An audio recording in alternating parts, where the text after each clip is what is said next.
ठीक चल रही होगी। तो हम लोग पढ़ रहे हैं हमारा जो चैप्टर प्रेषण या कंसाइनमेंट। अभी तक हम इसकी थ्योरी की बात कर रहे हैं। पिछले कुछ लेक्चर में हमने इसकी थ्योरी की बात की, इससे रिलेटेड जनरल एंट्रीज की बात की है।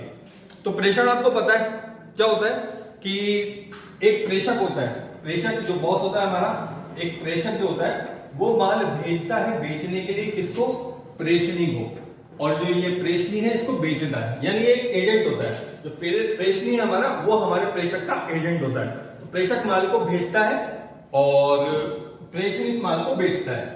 तो ये प्रेषणी हमारा उसका क्या हो जाता है, एजेंट हो जाता है। ठीक है, ये एजेंट है और वो बिग बॉस है।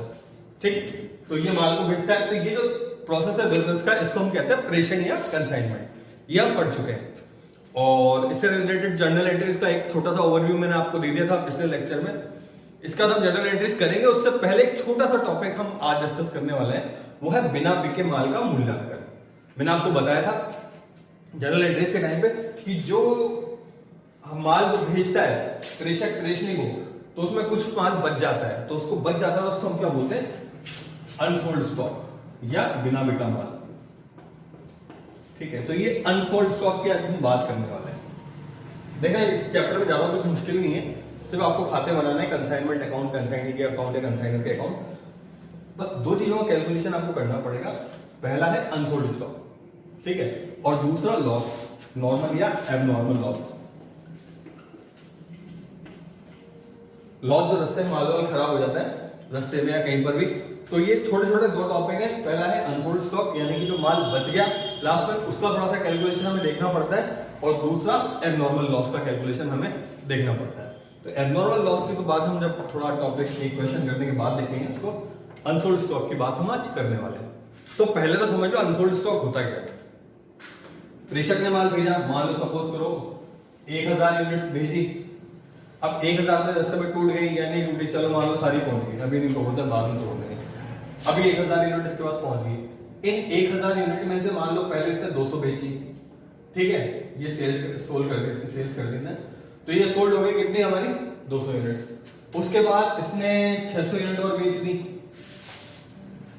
तो शुरू में आई थी 1000, उसमें से 200 बेची, फिर 600 बेची, टोटल हो गई 800। अब कितनी बच गई, 200। साल के एंड में बच जाएगी 200। अब ये 200 जो यूनिट है ये बचेगी, तो ये जो बची यूनिट है ये हमारी क्या कहलाती है, अनसोल्ड स्टॉक। तो हमें आज कुछ ज्यादा कुछ नहीं पढ़ना, सिर्फ छोटा सा टॉपिक ही करना है। अनसोल्ड स्टॉक है, इसकी वैल्यू कैसे डिसाइड करते हैं, एक तरीके से हमारा क्लोजिंग स्टॉक हो जाता है। तो आइए इसकी बात करते हैं। तो अनसोल्ड स्टॉक को कैसे कैलकुलेट करते हैं जरा देखते हैं हम। तो आपके नोट्स आपके पास यही नहीं, लॉकडाउन में यही काम है कि मतलब ये थोड़ा इजी लिखवाना नहीं पड़ता मुझे, सब कुछ आपके पास पहले पहुंचवा दिया जाता है ऑनलाइन डिजिटल फॉर्मेट से। तो नोट्स आपके पास पहुंच चुके हैं, तो जरा हम नोट्स को देख लेते हैं फटाफट से, छोटा सा लेक्चर के अंदर। तो बिना बिका स्टॉक का मूल्यांकन करना आवश्यक है। तो बिना बिका यानी अनसोल्ड स्टॉक, इसका मूल्यांकन करना आवश्यक है। इसे निम्न प्रकार से ज्ञात किया जाता है, ठीक है। तो अब इसमें क्या होता है, कैसे कैलकुलेट करते हैं। सबसे पहले हम लेते हैं इसकी लागत, जो हमारा अनसोल्ड स्टॉक है। अनसोल्ड स्टॉक सबसे पहले हम लेते हैं इसकी लागत या कॉस्ट, ठीक है। तो इसमें जो फर्स्ट पॉइंट आपने लिखा है, स्टॉक का वास्तविक मूल्यांकन बाजार मूल्य और लागत मूल्य दोनों में से जो कम है उस पर किया जाएगा।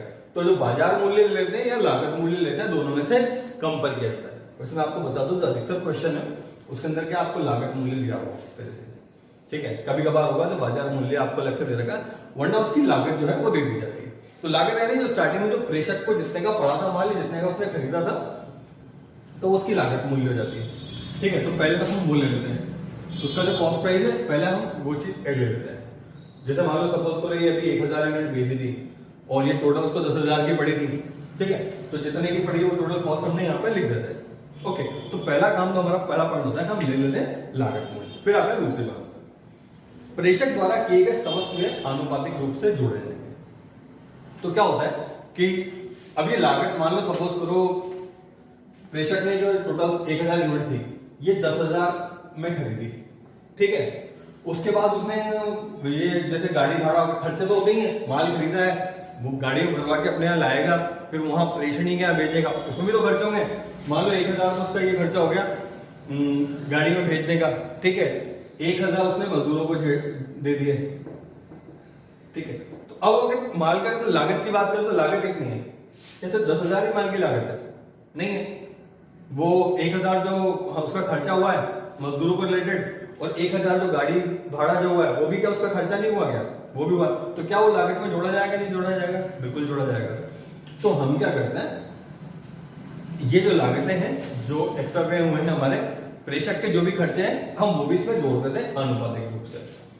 आनुपातिक रूप से क्या मतलब है इसका बताता हूं, ठीक है। तो प्रेषक पहला हम लागत जोड़ते हैं, दूसरा जोड़ते हैं प्रेषक के व्यय।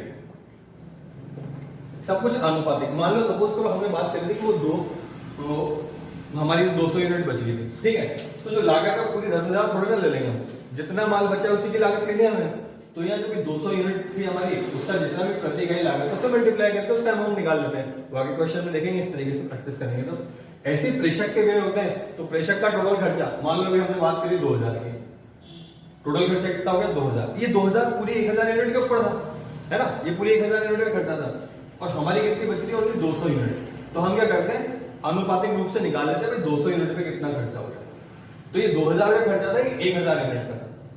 हमारी जो बची हुई इकाइयां हैं 200, उस पर कितना खर्चा हो रहा है। तो इस तरीके से आप देख सकते हो आनुपातिक रूप से आप कैसे निकालोगे जो भी हमारा व्यय है, कुल व्यय, किसी भी चीज का अनुपात निकाल लो पूरे कोर्स के अंदर।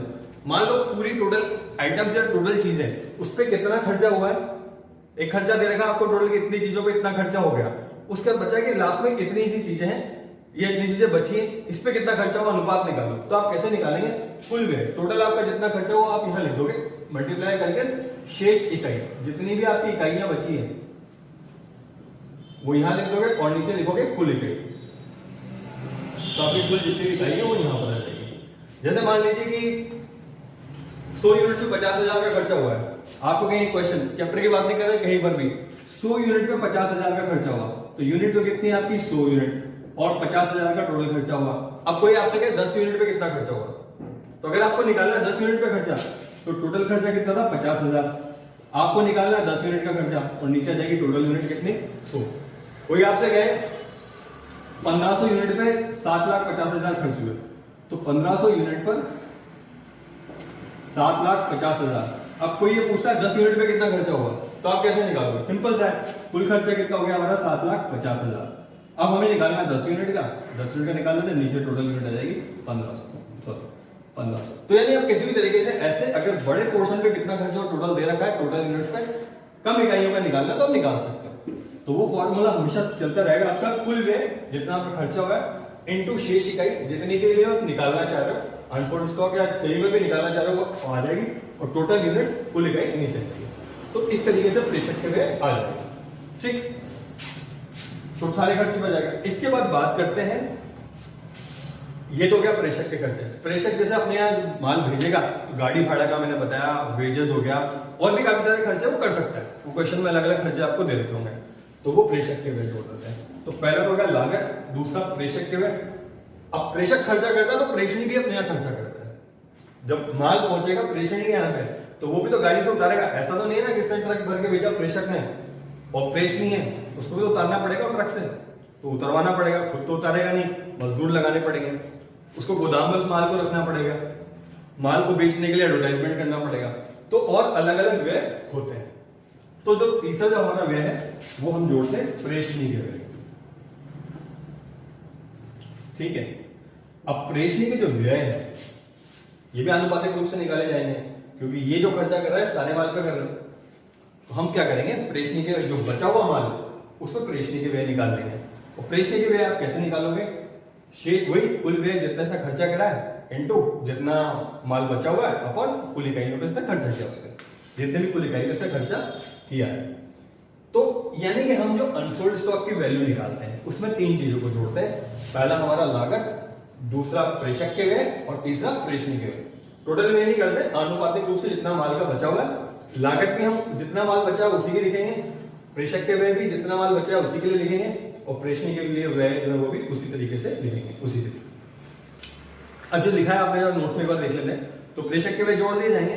प्रेषणी द्वारा किए गए खर्चे अनावर्ती व्यय को माल को गोदाम तक पहुंचाने को, जैसे भाड़ा, चढ़ाई उतराई, चुंगी, मजदूरी आदि व्यय आनुपातिक रूप से जोड़ जाएंगे। अब इसमें क्या होता है, जो प्रेषणी के वेव होते हैं इनको हम दो भागों में बांटते हैं, ठीक है। दो भागों में एक होता है अनावर्ती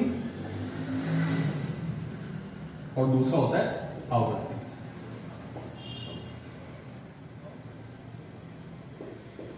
ठीक है, अनावर्ती या आवर्ती। अनावर्ती क्या होता है, जो एक बार होता है, और आवर्ती बार बार रिपीट होते रहता है।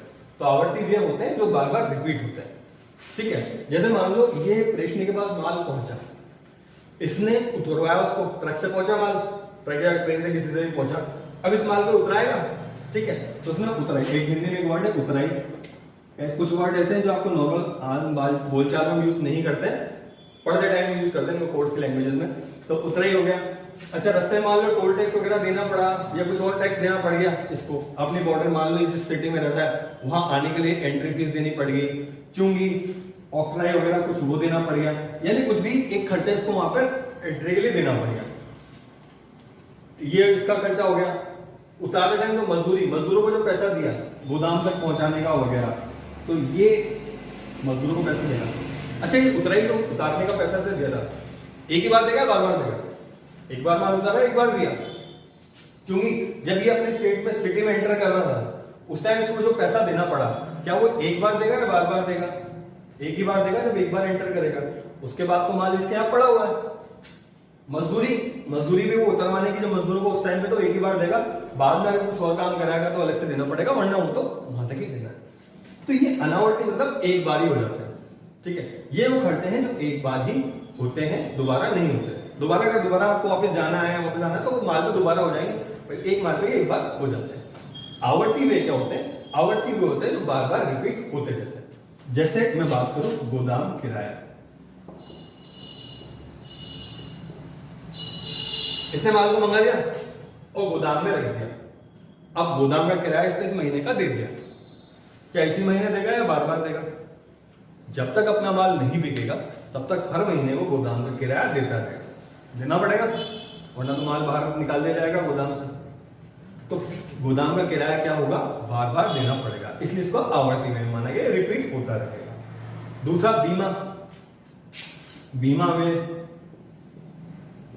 बीमा देखो एक बार टाइम पीरियड के लिए करा, ऐसा तो है नहीं कि हम 2-4 महीने में सारा माल बेच के खत्म कर देंगे, कई बार काफी टाइम तक कर रहे हैं। मान लीजिए साल भर का आपने बीमा करा दिया, आपका माल तो भी चल रहा है 4-5 साल, मान लो आपकी जो बिजनेस है किसी ऐसी चीज को आप टीवी फ्रिज या कुछ और चीजें ऐसी हैं जो लगातार काफी साल तक आप रखे रहते, स्टॉक आप रखा हुआ आपके पास, तो बीमा जब अवधि खत्म हो जाएगी तो क्या अगली बार जो है आगे बीमा कराओगे नहीं कराओगे?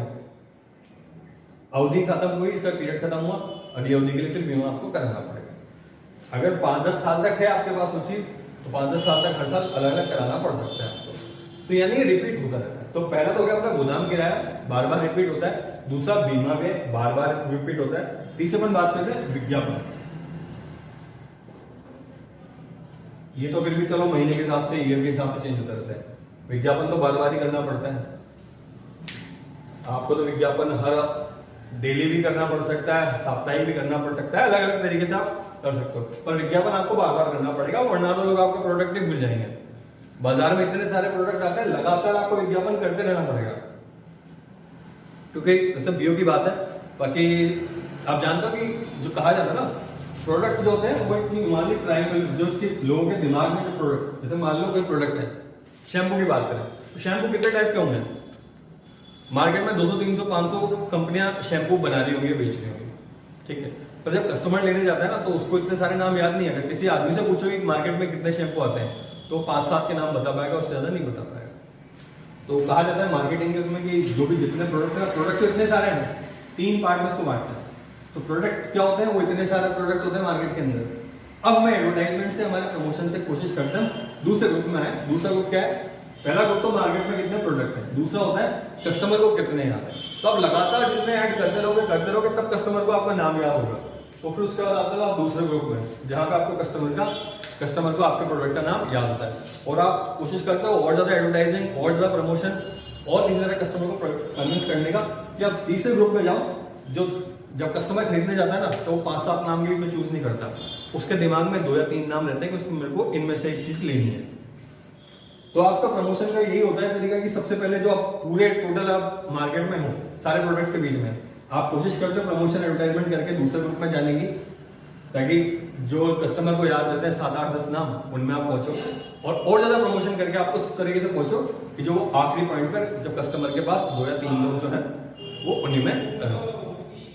तो इस तरीके से वो कस्टमर के इक्विलिब्रियम में या ट्रायंगल में धीरे धीरे बढ़ने की कोशिश करता है। फिर ये बात होगी मार्केटिंग और व्यू की। हम तो वापस यहाँ पे आते हैं अपने अकाउंट्स में। तो विज्ञापन क्या होता है, बार बार करने पड़ते हैं, लगातार करने पड़ते हैं। तो ये भी जो खर्चा है हमारा विज्ञापन का, ये बार बार होता रहता है। तो पहली बात हमने गोदाम किराया बार बार होता है, बीमा व्यय बार बार होता है, विज्ञापन बार बार हो सकता है, और एक चौथा और आखिरी जो हम लिख लेते हैं यहाँ पर विक्रय, सेलिंग एक्सपेंसेस, ये भी रिपीटेटिव होता रहता है। माल बेच रहा है तो खर्चा तो करना पड़ेगा। एडवर्टाइजमेंट करते हैं आपके पास वो तो आ गया, कस्टमर आ जाएगा, और बेचते टाइम हो सकता है उसके घर माल पहुंचाना पड़े आपको, ठीक है, उसको सर्विस देनी पड़े। मान लो पंखा वगैरह ऐसी कोई चीज है ना, तो पंखा इलेक्ट्रॉनिक चीज को आप उसको कस्टमर के यहाँ जाके इंस्टॉल भी करवाना पड़ता है। अगर आपने एलसीडी टीवी बेच दिया उसको, तो बेच तो दिया आपने, पर उसके घर पे जाके इंस्टॉल भी करवाना पड़ेगा, उसकी दीवार पे लगवाना भी पड़ेगा। अब उसके लिए भी तो आपको एक वर्कर चाहिए जो वहां जाके इंस्टॉल करके आएगा। वर्कर फ्री में तो काम करेगा नहीं, आपको पैसे देने पड़ेंगे उसके लिए। तो कुछ भी चीजें तो सेलिंग करते टाइम हमारे जो खर्चे होते हैं, अभी जितनी बार माल बेचते जाएंगे उतनी बार बार करने पड़ेंगे। एक बार ऐसा नहीं कि आपने एक बार स्टार्टिंग में खर्चा खत्म, आप जब जब माल बेचते जाओगे आपको बार बार करना पड़ेगा। तो ये 4 खर्चे, गोदाम का किराया, बीमा के एक्सपेंसेस, विज्ञापन के व्यय और विक्रय व्यय, सेलिंग एक्सपेंस, ये बार बार किए जाते हैं। ये चारों समझ में, ये चारों बार बार रिपीट किए जाते हैं। तो अब हम इनको 2 पार्ट में क्यों बांटा? हम वापस पुराने टॉपिक पे आते हैं। जो लागत अनसोल्ड स्टॉक की वैल्यू निकालते हैं, बचे हुए माल की वैल्यू। सबसे पहले जो बचा हुआ माल उसकी लागत लिखते थे, पहली चीज। दूसरा प्रेषक का जो खर्चा हुआ हमारे बॉस का, उसका खर्चा भी लिख देते हैं सारा। फिर हम तीसरा लिखते हैं प्रेषणी का, जो बचे हुए माल पे जो हमारा प्रेषणी है उसका खर्चा। अब जब प्रेषणी खर्चा लिखते हैं तो जितने अनावर्ती यानी कि जो एक बार होने वाले व्यय, इन सबको हम लिखेंगे, और जो आवर्ती व्यय हैं जो रिपीटेड होता है इनको हम नहीं जोड़ते हैं। यानी आपको ये याद रखना है, आपको ये चारों व्यय को नहीं जोड़ना है। चारों व्यय कौन कौन से? गोदाम किराया, बीमा व्यय, विज्ञापन और विक्रय व्यय। इन चारों को आप नहीं जोड़ोगे, ये बात ध्यान रखना, आप इन चारों को नहीं जोड़ोगे कैलकुलेट करते टाइम पर, ठीक है। तो ये बात समझ में आई आपके कि जब भी हम अनसोल्ड स्टॉक की वैल्यू निकालते हैं, फिर से रिपीट कर देता हूं फटाफट से। अनसोल्ड स्टॉक की वैल्यू निकालना कोई ज्यादा मुश्किल काम नहीं है। पहले देख लो कितना बचा हुआ है स्टॉक, आ गया हमारे पास, मिलने फटाफट पता चल जाएगा। वो क्वेश्चन के अंदर देखोगे टोटल माल इतना भेजा था, रास्ते में इतना रास्ते में इतना टूटा, अगर टूटेगा तो, नहीं तो टोटल जो है उसमें इतना माल बेच दिया। अब बचा हुआ आखिरी क्लोजिंग स्टॉक होता ना, वैसे ये स्टॉक हो जाएगा। उस स्टॉक की लागत कितनी है, कॉस्ट कितनी है, सबसे पहले हम वो लिख देंगे, ठीक है। उसके बाद प्रेषक ने कितने खर्चे किए थे, दूसरा पॉइंट का हम ये लिख देंगे। उसने तो जो भी खर्चे किए सारे के सारे लिखना। उसके बाद प्रेषणी के जो खर्चा एक बार होता है, उतराई चुंगी मजदूरी और भी खर्चा बता सकता है, वो सब लिख देना। बस ये 4 को छोड़ देना। 4 कौन कौन से? गोदाम किराया, बीमा व्यय, विज्ञापन व्यय और विक्रय। इन 4 को छोड़ के बाकी सारे व्यय बचे स्टॉक पे लिख देते हैं। इन तीनों को जोड़ दिया जाता है और जो वैल्यू आती है वो कहलाती है हमारी value of unsold stock. I hope आपको चीज समझ में आ गई होगी। तो आज का छोटा सा टॉपिक था हमारा अनसोल्ड स्टॉक के ऊपर। अगले लेक्चर में हम करेंगे एग्जाम्पल नंबर 1। तो मिलते हैं अगले लेक्चर में, तब तक के लिए